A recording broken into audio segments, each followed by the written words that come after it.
بسم اللہ الرحمن الرحیم۔ السلام علیکم۔ اللہ تعالیٰ سے دعا ہے، اے اللہ جن لوگوں سے تو راضی ہے ہمیں بھی ان لوگوں میں شامل کر دے۔ اے اللہ جن لوگوں پر تیرا خاص کرم ہے ہمیں بھی ان لوگوں میں شامل کر دے۔ اے اللہ جن لوگوں کو تو معاف کر چکا ہے ہمیں بھی ان لوگوں میں شامل کر دے۔ اے پروردگار جن لوگوں سے بہت زیادہ تو پیار کرتا ہے ہمیں ان لوگوں میں شامل کر دے۔ اے میرے مالک جن لوگوں کی توبہ قبول کرتا ہے ہمیں بھی ان لوگوں میں شامل کر دے۔ اے میرے مولا جن لوگوں کی تو دعائیں قبول کرتا ہے ہمیں بھی ان لوگوں میں شامل کر دے۔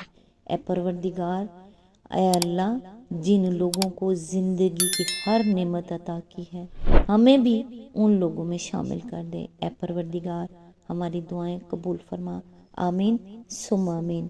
آج انشاءاللہ سورہ الجمعہ کی آیت نمبر 9 کی تفسیر جو پچھلی ویڈیو میں جہاں سے سلسلہ ٹوٹا تھا آج انشاءاللہ وہیں سے سٹارٹ کرتے ہیں۔ اعوذ باللہ من الشیطان الرجیم، بسم اللہ الرحمن الرحیم۔ اس نماز کے لیے رسول اللہ صلی اللہ علیہ وآلہ وسلم نے زوال کے بعد کا وقت مقرر فرمایا تھا، یعنی وہی وقت جو ظہر کی نماز کا وقت ہے۔ ہجرت سے پہلے حضرت مصعب بن عمیر کو جو تحریری حکم آپ نے بھیجا تھا اس میں آپ کا ارشاد یہ تھا کہ جب جمعے کے روز دن نصف النہار سے ڈھل جائے تو 2 رکعت نماز کے ذریعے سے اللہ کے حضور تقرب حاصل کرو۔ یہ حکم ہجرت کے بعد آپ نے قولاً بھی دیا اور عملاً بھی اسی وقت پر آپ جمعے کی نماز پڑھاتے رہے۔ حضرت انس، حضرت سلمہ بن عقو، حضرت جابر بن عبداللہ، حضرت زبیر بن العوام، حضرت سہل بن سعد، حضرت عبداللہ بن مسعود، حضرت عمار بن یاسر اور حضرت بلال سے اس مضمون کی روایات کتب حدیث میں منقول ہوئی ہیں کہ حضور صلی اللہ علیہ وآلہ وسلم جمعے کی نماز زوال کے بعد ادا فرمایا کرتے تھے۔ مسند احمد، بخاری، مسلم، ابو داؤد، نسائی، ترمذی۔ یہ امر بھی آپ کے عمل سے ثابت ہے کہ اس روز آپ ظہر کی نماز کے بجائے جمعے کی نماز پڑھاتے تھے۔ اس نماز کی صرف 2 رکعتیں ہوتی تھی اور اس سے پہلے آپ خطبہ ارشاد فرماتے تھے۔ یہ فرق جمعے کی نماز اور عام دنوں کی نماز ظہر میں تھا۔ حضرت عمر فرماتے ہیں کہ تمہارے نبی صلی اللہ علیہ وآلہ وسلم کی زبان مبارک سے نکلے ہوئے حکم کی روح سے مسافر کی نماز 2 رکعت ہے، فجر کی نماز 2 رکعت ہے اور جمعے کی نماز 2 رکعت ہے۔ یہ پوری نماز ہے، قصر نہیں ہے، اور جمعہ کو خطبے کی خاطر ہی مختصر کیا گیا ہے۔ جس اذان کا یہاں ذکر ہے اس سے مراد وہ اذان ہے جو خطبے سے پہلے دی جاتی ہے، نہ کہ وہ اذان جو خطبے سے کافی دیر پہلے لوگوں کو یہ اطلاع دینے کے لیے دی جاتی ہے کہ جمعے کا وقت شروع ہو چکا ہے۔ حدیث میں حضرت صائب بن یزید کی روایت ہے کہ رسول اللہ صلی اللہ علیہ وآلہ وسلم کے زمانے میں صرف ایک ہی اذان ہوتی تھی اور وہ امام کے منبر پر بیٹھنے کے بعد دی جاتی تھی۔ حضرت ابو بکر اور حضرت عمر کے زمانے میں بھی یہی عمل ہوتا رہا۔ پھر حضرت عثمان کے دور میں جب آبادی بڑھ گئی تو انہوں نے پہلے ایک اور اذان دلوانی شروع کر دی جو مدینے کے بازار میں ان کے مکان زورا پر دی جاتی تھی۔ بخاری، ابو داؤد، نسائی، طبرانی۔ اسی آیت کے ضمن میں آگے فرمایا اس حکم میں ذکر سے مراد خطبہ ہے کیونکہ اذان کے بعد پہلا عمل جو نبی صلی اللہ علیہ وآلہ وسلم کرتے تھے وہ نماز نہیں بلکہ خطبہ تھا، اور نماز آپ ہمیشہ خطبے کے بعد ادا فرماتے تھے۔ حضرت ابو ہریرہ کی روایت ہے کہ رسول اللہ صلی اللہ علیہ وآلہ وسلم نے فرمایا جمعے کے روز ملائکہ ہر آنے والے کا نام اس کی آمد کی ترتیب کے ساتھ لکھتے جاتے ہیں، پھر جب امام خطبہ دینے کے لیے نکلتا ہے تو وہ نام لکھنے بند کر دیتے ہیں اور ذکر یعنی خطبہ سننے میں لگ جاتے ہیں۔ مسند احمد، بخاری، مسلم، ابو داؤد، ترمذی، نسائی۔ اس حدیث سے بھی معلوم ہوا کہ ذکر سے مراد خطبہ ہے جو خود قرآن کا بیان بھی اسی کی طرف اشارہ کر رہا ہے۔ پہلے فرمایا فَاسْعُوا إِلَىٰ ذِكْرِ اللَّهِ یعنی خدا کے ذکر کی طرف دوڑو، پھر آگے چل کر فرمایا فَإِذَا قُضِيَتِ الصَّلَاةُ فَانتَشِرُوا فِي الْأَرْضِ یعنی جب نماز پوری ہو جائے تو زمین میں پھیل جاؤ۔ اس سے معلوم ہوا کہ جمعہ کے روز عمل کی ترتیب یہ ہے کہ پہلے ذکر اللہ اور پھر نماز۔ مفسرین کا بھی اس پر اتفاق ہے کہ ذکر سے مراد یا تو خطبہ ہے یا پھر خطبہ اور نماز دونوں۔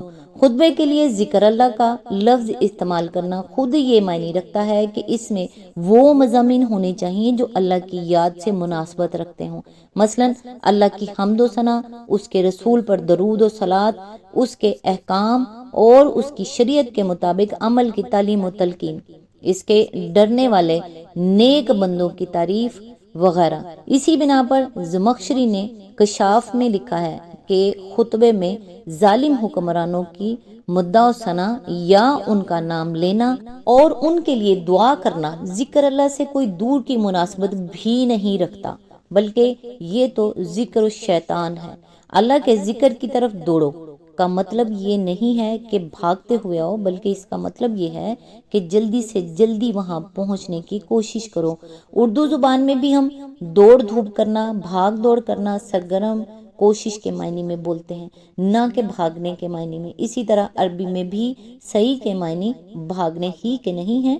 قرآن میں اکثر مقامات پر صحیح کا لفظ کوشش اور جدوجہد کے معنی میں استعمال ہوا ہے، مثلاً لیسا للانسان الا ما سعى ومن اراد الاخرة وسعى لها سعيها فلما بلغ معه السعي واذا تولى سعى في الارض لیفسد فیها۔ مفسرین نے بھی بالاتفاق اس کو اہتمام کے معنی میں لیا ہے۔ ان کے نزدیک صحیح یہ ہے کہ آدمی اذان کی آواز سن کر فوراً مسجد پہنچنے کی فکر میں لگ جائے، اور معاملہ صرف اتنا ہی نہیں ہے۔ حدیث میں بھاگ کر نماز کے لیے آنے کی صاف ممانعت وارد ہوئی ہے۔ حضرت ابو ہریرہ کی روایت ہے کہ رسول اللہ صلی اللہ علیہ وآلہ وسلم نے فرمایا، جب نماز کھڑی ہو تو اس کی طرف سکون و وقار کے ساتھ چل کر آؤ، بھاگتے ہوئے نہ آؤ۔ پھر جتنی نماز بھی مل جائے اس میں شامل ہو جاؤ، اور جتنی چھوٹ جائے اسے بعد میں پورا کر لو۔ صحائح ستہ۔ حضرت ابو قتادہ انصاری فرماتے ہیں، ایک مرتبہ ہم حضور صلی اللہ علیہ وآلہ وسلم کے پیچھے نماز پڑھ رہے تھے کہ یکایک لوگوں کے بھاگ بھاگ کر چلنے کی آواز آئی۔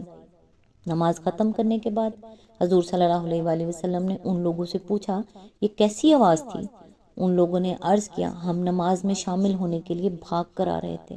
فرمایا، ایسا نہ کیا کرو، نماز کے لیے جب بھی آؤ پورے سکون کے ساتھ آؤ، جتنی مل جائے اس کو امام کے ساتھ پڑھ لو، جتنی چھوٹ جائے وہ بعد میں پوری کر لو۔ بخاری و مسلم۔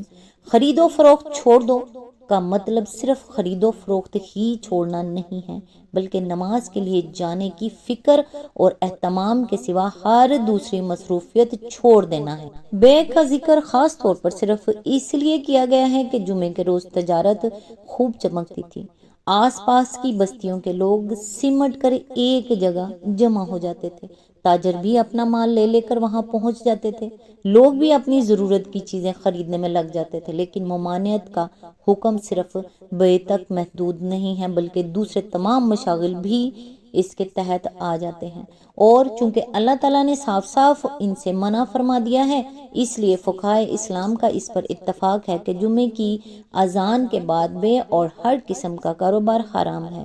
یہ حکم قطعی طور پر نماز جمعہ کے فرض ہونے پر دلالت کرتا ہے۔ اول تو اذان سنتے ہی اس کے لیے دوڑنے کی تاکید بجائے خود اس کی دلیل ہے، پھر بیع جیسی حلال چیز کا اس کی خاطر حرام ہو جانا یہ ظاہر کرتا ہے کہ وہ فرض ہے۔